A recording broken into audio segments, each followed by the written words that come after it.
మీరు చేపించిన కామెంట్ ఒకటి సంచలనంగా మారింది. ఆదివాసీ గ్రామాల్లో బార్డర్ సెక్యూరిటీ ఫోర్స్ని తీసుకొచ్చి కవాతు చేపిస్తుంది బీజేపీ. అవును, మీరు చూస్తున్నారు, మీరు కూడా మీ యొక్క ఛానల్స్ ద్వారా కూడా మేము తెలుసుకున్నాము. ఛత్తీస్గఢ్లో కానీ, లేకుంటే మహారాష్ట్రలో కానీ, లేకుంటే ఇంకా ఒరిస్సాలో కానీ, జార్ఖండ్లో కానీ అక్కడ ఎక్కువ పెద్ద ఎత్తున ఐరన్ ఓర్ ఉంది. మీకు తెలిసిన విషయం. ఒకప్పుడు మా నాయకుడు రాహుల్ గాంధీ ఐరన్ ఓర్ వేదాంత కంపెనీ నడిపిస్తుంటే దాని మీద ఒక మూవీ కూడా వచ్చింది, అవతార్ సినిమా కూడా వచ్చింది. అది చూసి రాహుల్ గాంధీ వెళ్ళి అక్కడ కోందు అండ్ డోంగ్రియా ఆదివాసీలకు న్యాయం చేయాలని ఆ వేదాంత కంపెనీ మూసేసి ఆ భూములను, ఆ సంపదను మొత్తం లోకల్ ట్రైబల్కి ఉపయోగించాడు.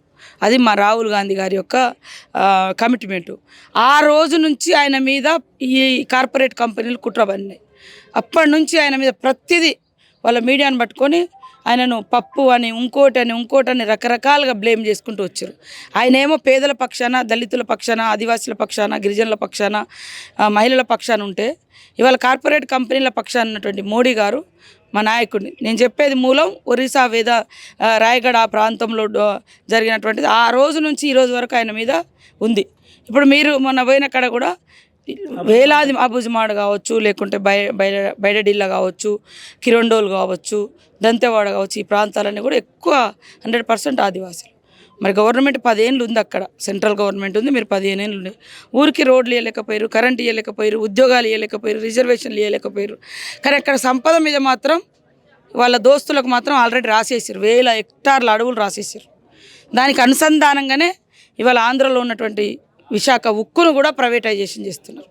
ఆ విశాఖ ఉక్కుకు అక్కడి నుంచే వచ్చే ముడిసరుకు కాబట్టి దాన్ని ఇంకా ఓపెన్ చేసుకోవడం కోసం ఇక్కడ ఉన్నది ఆదివాసీలు, మరి బడుగు బలైన వర్గాలు కాబట్టి వాళ్ళని భయోత్పాతానికి గురి చేస్తున్నటువంటి పరిస్థితి. ఇక్కడ పోలీసులకు ఆదివాసుల యుద్ధం కాదు ఇది, అక్కడ కార్పొరేట్ కంపెనీలకు ఆదివాసులకు జరుగుతున్న యుద్ధంలో ఈ ప్రభుత్వం, బీజేపీ ప్రభుత్వం కార్పొరేట్ కంపెనీల వైపు ఉంది. మరి పైకి వచ్చేమో మేము వీళ్ళకి ఇది చేసినాం, అది చేసినాం అంటే ఏం చేసినాం? మా గవర్నమెంటే అటవీ హక్కుల చట్టం తెచ్చింది, భూములు పంచింది. మా గవర్నమెంటే కాంగ్రెసే మరి రిజర్వేషన్లు ఇచ్చింది, రాజ్యాంగంలో ప్రతి హక్కునికి, ప్రతి పౌరునికి హక్కు ఇచ్చింది, ప్రత్యేకమైనటువంటి షెడ్యూల్స్ తీసుకొచ్చారు, ప్రత్యేకమైనటువంటి హక్కులు, అధికారాలు, జీవోలు ఇచ్చారు, ఉద్యోగాలు ఇచ్చారు, ఐటీడీఏలు తీసుకొచ్చారు. మీరేమన్నా ఒక్కటన్నా చేసిరా? ఒక చెక్ డ్యామ్ కడదామంటే అడవులలో ఫారెస్టులు ఒక బోర్ కూడా వేయట్లేదు. ఫారెస్ట్ శాఖ అంతా మీ చేతిలో ఉంది. వైల్డ్ లైఫ్ని సవరించండి, లేదా ఆర్డర్స్ ఇవ్వండి. మీరు ఇవాళ ఎవరినో అక్కడ సీఎం చేసిర్రు, ఆయన ముందు పెడుతున్నారు, జరిగేదంతా ఆదివాసుల మీద అణచివేత. ఇది వాస్తవం.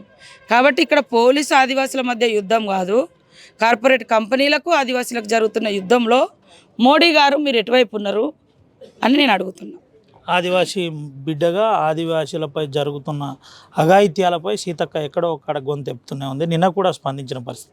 అమరవీరులు అయిన చాలామందికి ఆదివాసీ బిడ్డ సీతక్క ఏం చెప్పబోతుంది?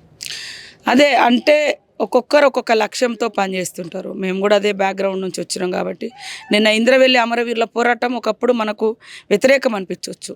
ప్రభుత్వాలు మారినా కొద్దీ, ప్రజల ఆకాంక్షలు తెలిసినా కొద్దీ వాటి యొక్క గొప్పతనాన్ని గుర్తిస్తూ వచ్చినాం. ఒకప్పుడు నిజాం కాలంలో, నిజాం ప్రభుత్వంలో కొమ్రం భీం పోరాటం వారికి అన్యాయం అనిపించవచ్చు. కానీ ఇప్పుడు ఈ మన ప్రభుత్వాలు, ఏ ప్రభుత్వాలైనా వారికి ఘనంగా నివాళులు అర్పిస్తున్నారు. బ్రిటిష్ వాళ్ళకు రామ్జీ గోండ్ పోరాటం చట్ట వ్యతిరేకం అనిపించింది, కానీ ఈరోజు మనం పూజిస్తున్నాం. అదేవిధంగా మన దగ్గర సమ్మక్క సారక్క ములుగులో ఆ రోజు కాకతీయులు వారిని చంపేశారు. ఈరోజు కోట్లాది మంది గుండెల్లో దేవుడుగా ఉన్నారు.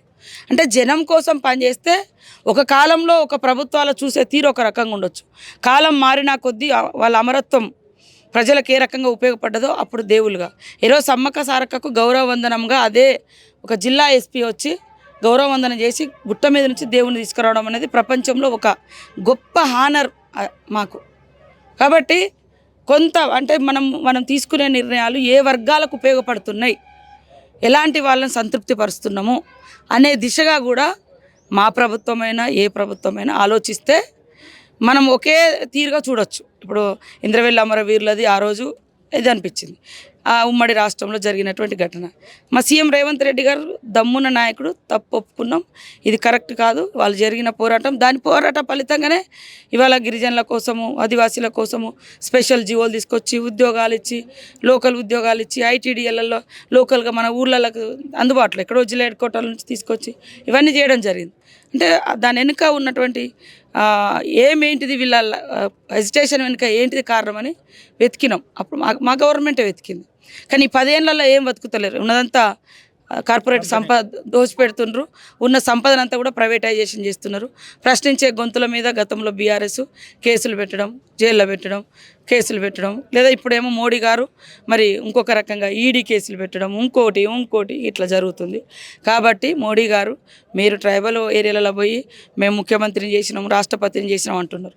కనీసం బోర్లు వేసుకోవడానికి కూడా ఫారెస్ట్ వాళ్ళు పర్మిషన్లు ఇవ్వడం లేదు. అది చూడండి, మీరు ఇల్లు ఇచ్చినాం అది అన్న ఇల్లు కూడా కట్టుకోవడానికి ఏదో అవి కూడా పర్మిషన్ లేవు. అంటే 10 ఏళ్లలో ఏం జరగలే. మోడీ గారి కాలంలో ఆదివాసులు కావచ్చు, గిరిజనులు కావచ్చు, లంబాడ కావచ్చు, చెంచు కావచ్చు, దళితులు కావచ్చు, ఏ వర్గాలకు కూడా జరగలే. జరిగింది న్యాయం ఏదైనా ఉందంటే కార్పొరేట్ కంపెనీలకు బ్రహ్మాండంగా జరిగింది.